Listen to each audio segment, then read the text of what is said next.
it's hard to reconcile statements with ground truth reality. So Luhansk is now gone. Crimea is gone in their full. Donetsk is rapidly falling to the Russian side there. But you'd never know that from listening to the Ukraine leader, because Volodymyr Zelensky is talking like he's from the position of authority. Вже фактично півроку Путін вкрав у дипломатії, не змінює своїх планів і не шукає виходу з цієї війни.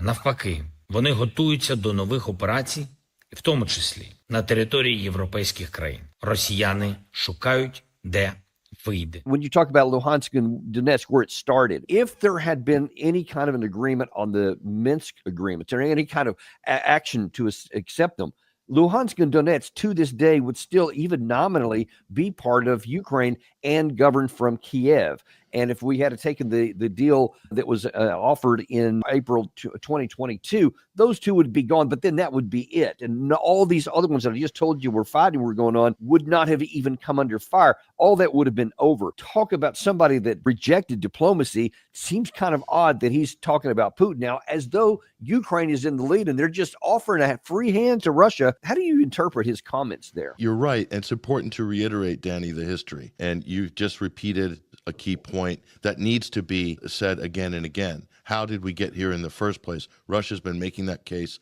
for years, and the West and Europe just don't want to hear anything.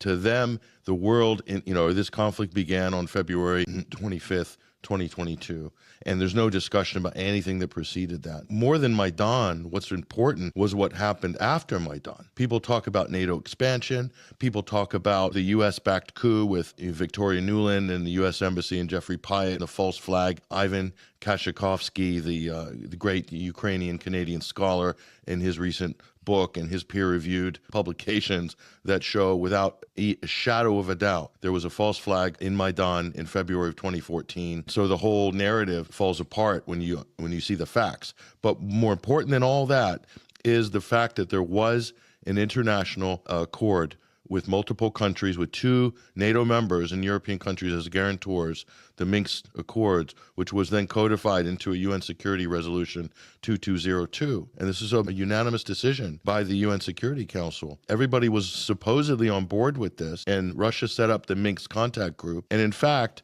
having spoke to them myself when I was in Moscow, they still have their doors open. They still have kept their phone lines open. They've never closed down the Minsk Contact Group, and they've always kept that dialogue open. And you're so right, Danny. Those would have been, albeit autonomous regions, would have stayed within the Ukrainian fold.